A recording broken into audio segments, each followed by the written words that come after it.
Vamos a pasar a hablar ahora de la ruta del dinero acá y todo lo que se vino hablando en nuestro país y también en Argentina, donde todo esto obviamente inició.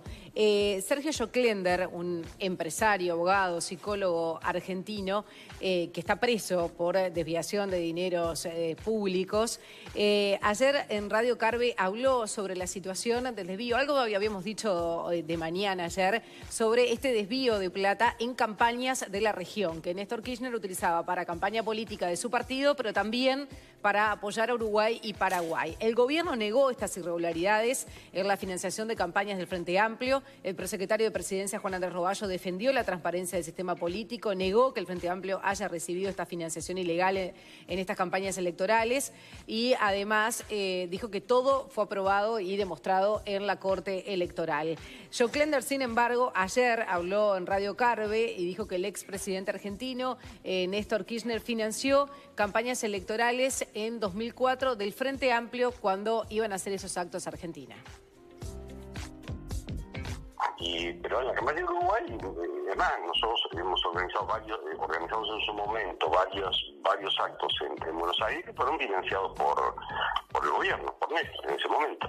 Y después, por supuesto, este apoyo y esta vinculación se mantuvo. Cuando Néstor se muere, bueno, ya Cristina abandona toda esta política de solidaridad latinoamericana. Que le mandaba fondos a la fundación para los actos, te lo puedo confirmar, para la organización de los actos acá en Buenos Aires, que le mandaba fondos para ayudar a uruguayos, para poder enviar contingentes grandes de uruguayos radicados en Argentina a votar, te lo puedo confirmar. Que el origen de esos fondos seguramente era toda esta recaudación que hacían. Ahora, que haya enviado dinero físicamente a Uruguay para apoyar en la campaña, eso no lo sé. Bien, cuando lo detuvieron a Joclender por esta desviación, ¿no?, que trabajaba con madres de Plaza de Mayo y esas viviendas, en realidad dice que desviaba 280 millones de dólares, que es un disparate de plata. Él, cuando lo detuvieron, dijo: los dueños de todo este negocio son Cristina y Néstor. Bueno, la hundió a Eve de Bonafini, ¿no? Sí, también. Era la mano derecha de Eve de Bonafini. Cuando él salió de la cárcel, mal. el que la recibió y lo llevó a vivir a su casa fue Eve de Bonafini. Claro, con una vida muy particular que empieza con un parricidio junto a su hermano, el asesinato de sus padres. En una historia el hermano quedó libre. Que nunca quedó muy clara, además, de cuál era el vínculo posible de los padres con determinadas organizaciones, que podría haber estado atrás de eso. En la década del 80, recordemos. En la cárcel se transformó en una figura, en un defensor de los derechos humanos, de los derechos de los presos. Abogado, de hecho. Escribió un par de libros, recorriendo justamente o conversando con algunos de los guerrilleros del continente y sumándose a esa lucha y después a la de las madres y las abuelas de Plaza de Mayo. Estaba gente como el subcomandante Marcos. En el medio estafó un montón de gente. Ahora, en el medio tuvo una causa por una hija que no reconoció, le tuvieron que hacer un ADN, dio positivo, no le pasó el dinero que le correspondía por una enfermedad a esa chiquilina, mientras él andaba en una Ferrari y tenía no sé cuántas propiedades, ¿no? Dejemos claro quién es el personaje del que estamos hablando. Con su psiquiatra, que es con quien se casó, la psiquiatra que lo atendía en la cárcel. Ahora no, lo que es importante también es que tenía cadena perpetua.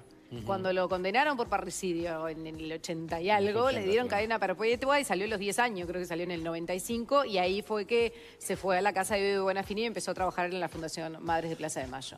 Ahora viene esta acusación de que esa organización colaboraba con los actos del Frente, que después recordemos que la llegada de los uruguayos tuvo que ver con la participación más que nada del buquebús, que hubo una facilidad a todos los uruguayos en general, que en aquel momento, y con una elección que el Frente hubiera ganado de todas formas, se interpretó como un beneficio al Frente Amplio, que estaba claro que el gobierno de los Kirchner estaba de alguna manera generando en esa circunstancia. La respuesta oficial sobre el financiamiento ayer la dio el prosecretario Juan Andrés Roballo.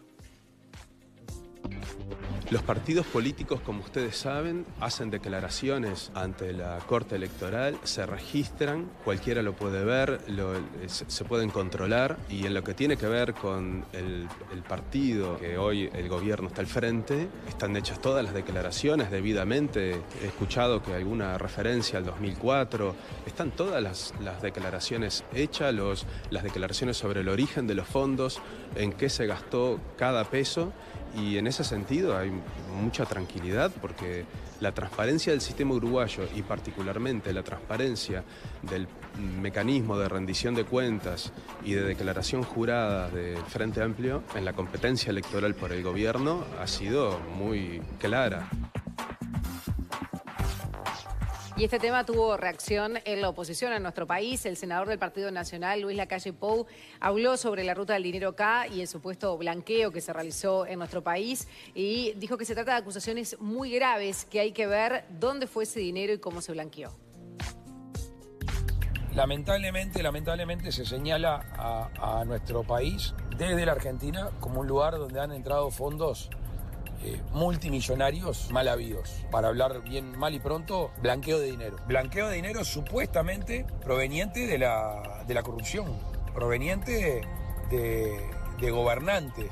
Lo que preocupa y es llamativo es que en nuestro país haya sido un colador una vez más, lo está haciendo con la droga, lo está haciendo con otras cosas. En este caso, un colador con respecto a fondos ilegítimamente obtenidos. Ahora, ¿dónde fue ese dinero?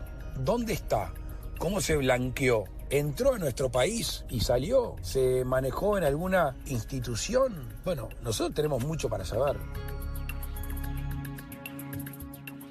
Y desde el Partido Colorado, el diputado Pepe Pasquet va a solicitar que se convoque a la Comisión de Hacienda al ministro de Economía, Danilo Astori, al director de Aduanas, Enrique Cannon, y también al ministro de Defensa, Jorge Menéndez. Y para saber todos los detalles, los recibimos hoy aquí. Ope, muchas gracias por venir.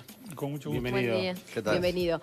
Bueno, estábamos hablando justamente de este tema y las declaraciones que realizaron Astori, Cannon en estas últimas horas, que parece ser bastante distintas, las visiones de cada uno, o por lo menos cómo lo aprecia uno desde el otro lado.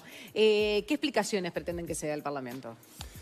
Todas las que nos permitan entender qué fue lo que pasó y qué es lo que está pasando. Porque yo vi programas de prensa argentinos en estos días y he visto que en Puerto Camacho, lugar que yo confieso que no sabía que existía, yo no sabía la existencia de Puerto Camacho, resulta que es un puerto que está enclavado en un barrio privado donde llegan lanchas provenientes de la Argentina, estamos a 1 hora y media de distancia, según escuché en esos programas. Primero, la Armada no detecta la llegada porque no tiene radar. Y según dice el director de aduanas, los funcionarios de aduanas solo van allí cuando prefectura les avisa que llega una embarcación. Pero si la embarcación no tiene a bien anunciar su llegada, la prefectura no llama a la aduana y entonces los barcos llegan, desembarcan, la gente entra allí. Como dice el dueño del lugar, porque no olvidemos que hablamos de un barrio privado, dice, confiamos en la buena fe de la gente. Un empresario argentino es el dueño. Así no puede funcionar. Y si las cosas funcionan así, no nos sorprendamos cuando después nos enteramos a través de Argentina que funcionarios de allí vinieron aquí al Uruguay y trajeron bolsos llenos de dólares. Según las cifras que se manejan en la prensa, habrían entrado por esa vía a través de un señor Clarence, que era el que venía con los bolsos, algo así como 200 millones de dólares. Yo no sé cuánto entró, pero esa es la cifra que se está manejando. Recuerdo el escándalo que fue cuando Argentina llegó aquel señor Antonini Wilson con una valija de $800.000. Ahora resulta que a la luz de esta cifra, esto es cambio chico. 250 estaban diciendo incluso. Bueno, y están entrando por este puerto que está funcionando, está activo al día de hoy. ¿Qué le parecen las declaraciones de Cannon reconociendo que, pero además admitiendo que no se puede ser 100% efectivo en los controles, que se es permeable, no se puede poner un guardia, un inspector de aduanas a cada persona que entre a revisar cada bolso? Lo cual es razonable si uno lo piensa, por ejemplo, en lugares de ingreso masivo al país como Fraivento. Por ejemplo, a usted no se le va a ocurrir en la temporada de tener allí cada auto y revisar cada valija y abrir cada bolso.